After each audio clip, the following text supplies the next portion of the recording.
On the book show today, award-winning author of And When Did You Last See Your Father, Blake Morrison. Acclaimed novelist Maggie O'Farrell discusses her latest emotional roller coaster. And Ben McIntyre on his best-selling account of the spy story that changed the course of World War II.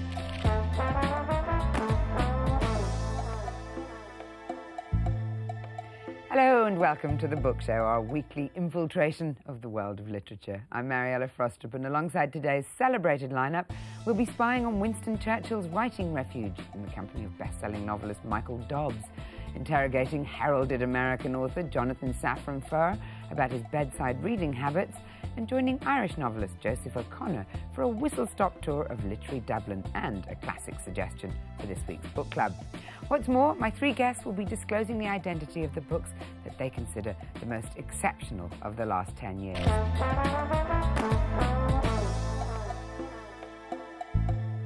Welcome back to the final part of the book show, where we'll shortly be reconvening with today's three guests, Blake Morrison, Maggie O'Farrell and Ben McIntyre, to hear about their favourite tomes of the last decade. But first, a chance to spy on the study where Winston Churchill wrote his magnificent 6-volume history of the Second World War, among other books. And what better guide than former Deputy Chairman of the Tory Party, Michael Dobbs, who's written a series of novels inspired by Churchill's life. Michael's latest thriller, The Reluctant Hero, is just out.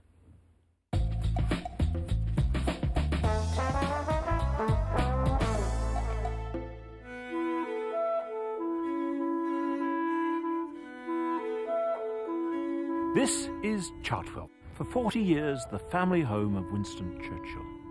It's the most beautiful position overlooking the Weald of Kent, protected by the hills. And this was also the place that so many famous men and women beat a path to see him. Members of the royal family, presidents of the United States like Harry Truman, other prime ministers, Harold Macmillan, great entertainers like Charlie Chaplin, Laurence Olivier. It was his redoubt, his castle, the place where he went forward to launch his attacks on his opponents, and also the place where he came back to lick his wounds. There is one room at Chartwell which is perhaps more important than all of the others. This is it, Churchill's study. But you know, when you're walking in the footsteps of history, you often have to take off your shoes, which I'm doing. This is really hallowed territory. This is the heart of the great Churchill enterprise. This is the place that he wrote his books, dictated his speeches, churned out an enormous number of newspaper articles. It was from here that he created the great works that won him the Nobel Prize for Literature. Here he had the things that inspired him, the things that meant most to him, starting off, of course, with this wonderful painting of Blenheim Palace, where he was born, the grandson of the Duke of Marlborough. And here we have the portrait of Queen Elizabeth, the monarch that he adored, and President Roosevelt, a man with whom he had a terribly complicated relationship, nowhere near as simple as he later pretended it to be. The one portrait above all that I think is significant is a portrait of the man whose image followed him everywhere. It's here, it's in his bedroom, it's everywhere that was important to Winston, that of his father, Lord Randolph. Lord Randolph was a failed politician and a failed father. He was appalling to Winston, treated him often with contempt. But the memory of that father stayed with him. His father's ghost sat on his shoulder throughout those desperate dark days of the war, whispering in his own ear, "Winston, you're not good enough, you're not up to this job." And Winston being obsessed, driven on, believing that he had to show his long-dead father that he was really up to the job after all. This is Winston's desk, and it tells you so much about the man.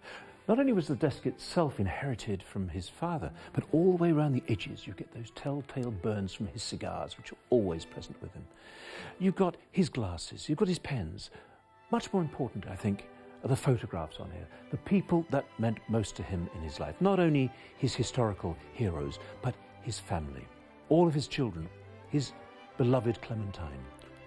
But I think quite splendidly, the thing that's closest to him when he was writing was this little model of his poodle, Rufus. Winston was a man of great emotion. He would often burst into floods of tears. He was also a man of tremendous physical energy as well. No one seat could retain him. He would often be walking up and down this study, dictating to secretaries well into the early hours of the morning.